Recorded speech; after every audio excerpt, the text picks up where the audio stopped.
I got into ministry young. So I took what my leaders said, like all the time. Like the first time we had to transition, to have our pastors tell us who have been with us since we were 15 years old, tell us like, well, God would confirm that if that was really God.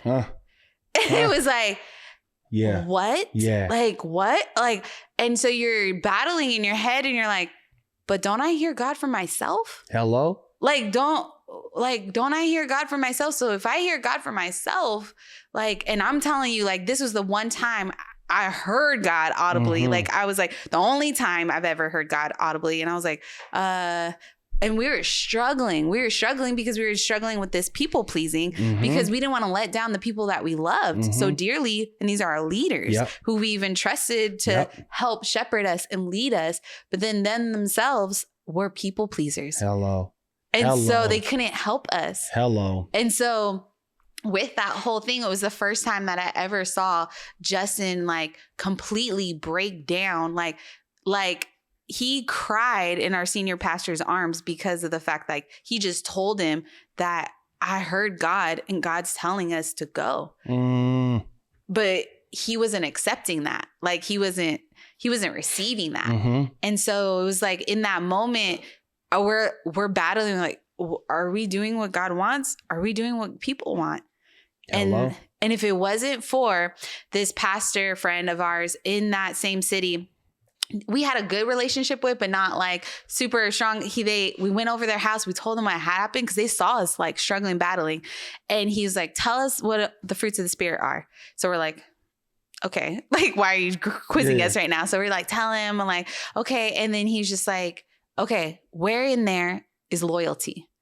He's like, sheesh. No, loyalty is a character trait that is earned. It's not demanded and it's not biblical. It's not biblical. And so when God asks you to do something, you need to do that. And it was in that moment that the light bulb was like, oh shoot, like we're doing this for people. We've been, like we've been coached or trained in such a way to people please everybody. You talking. And we didn't even know until you get out of that. And you're like, hold up, what is happening? Like you're free. Like you're like, whoa, hold on. How did I get here? How did I get to this place or whatever? And I don't think it's so much like even the leader sometimes is not intentional in that. They just don't recognize it in themselves. Right. Like, so that for me was the first sign of people pleasing, but that was early on in ministry, like immediately our first time in ministry and having positions in this way. But what I would ask you is like, what is some examples that you've had that for people who are listening, we get the unchurched, overchurched, and dechurched, right? So like, and the ones who are very much overchurched, they're either blaming the church, they're upset, they're done, whatever. Like, what would you say to somebody like that in that instance of like, well, how do I need to recognize when I'm people pleasing in that way? And I get like the steps that you've written, but what is just one off the top that somebody can? I'm like, girl, you so good at this. Yo. I'm like, yo, she laying this up. So look, that's chapter 1, not having self-awareness. Yeah, boy, you better go ahead with it, bro. You better go ahead. Look, I'm gonna look at this camera because I gotta say this. Listen. I'm going to get to the brass tacks of it, and I want you to hear me. I want you to hear me when I say this. When we talk about people pleasing, the root of all people pleasing isn't that I'm just a nice person. The root of people pleasing is called people idolatry. Yep, that's good. It's called people idolatry. So when we talk about people pleasing and you talk about an idol, the word shame is always associated with an idol. An idol is an image that you've made or an image that you're worshiping. And if you don't feel like you've measured up to that idol, you feel shame. Wow. You feel guilt. And let's keep it 100. And if you guys are watching this, you can tap this in the comments below and let them know. Any person who struggles with people pleasing, when you make a decision to do something for yourself or for your family, what's the first reaction you feel? Emotion? Guilt and shame. Guilt and shame.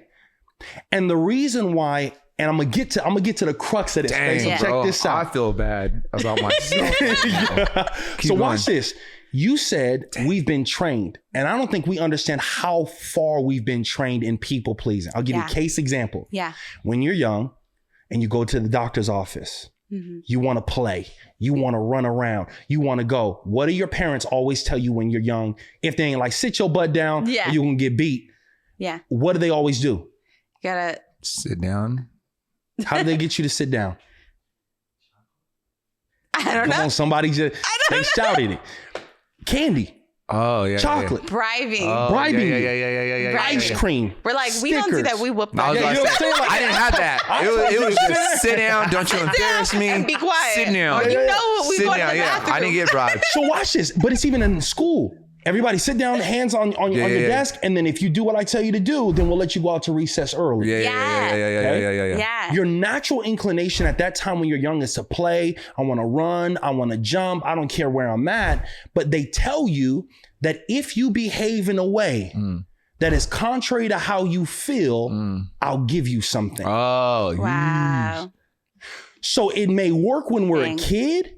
Yes. But the problem is most of us don't graduate out of that when we get older. Right. So whenever somebody dangles something in front of us that we feel we need, and they tell us if we behave in a certain way, we have trained ourselves to say they're the only person who can give it to me. So I'll do, behave, and act however they want so I can get what I want, because I don't really believe that God is the one who will give it to me. Oh, wow. dang. That's deep. We have these gatekeepers. I gotta stay in line so the gatekeeper doesn't take away what I want for my future. 100%. Yeah. Now, That's I want you to think crazy. about every moment that we people please. Let's keep it 100. It's the hardest lesson I learned. You ready? Yeah. I allowed it. Yeah. 100%. You're a victim on one end, but you're also the perpetrator on the other end. Right. I like that.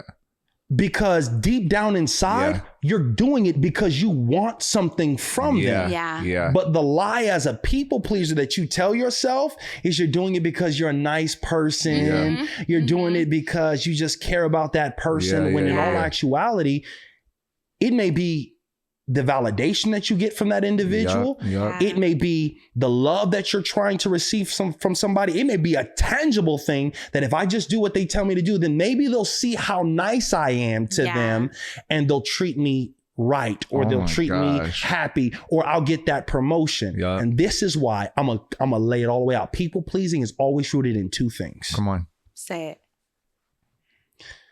Childhood upbringing. Yeah. And situations in your adolescence, or it's rooted in the fear of abandonment and loss.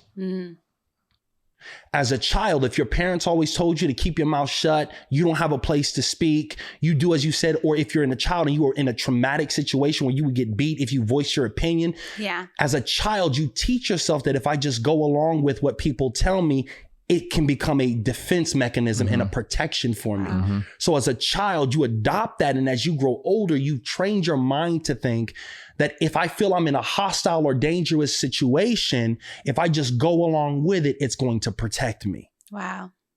And this is probably why, I mean, instantly when you said that, it just reminds me of so many women I've come across in domestic relationships or even in just horrible marriages or whatever the case might be from their choices and their husbands, right? But at the same time, I just think about like, sometimes I've looked at people like, why are you acting like you can't say nothing? Why won't you say something? Or why won't you talk? Or why won't you? And it's like, because they're imprisoned. Like they're 100%. In prison I just know because this is my source. Like this is who is going to support me. This is who 100%. I don't know what to do without them in this place. And it's people pleasing, but it's the idolatry of that person. You've made them an idol, and the other side of it is fear of loss or rejection. Yeah. And so I'm afraid that if I say something that they don't like, they're going to reject me, or it's abandonment issue. They're going to leave me. They're going to reject me. They're going to be lost. And that thought is so tainted that you'll do whatever it takes to keep them, even at your expense. 100%. Okay. And then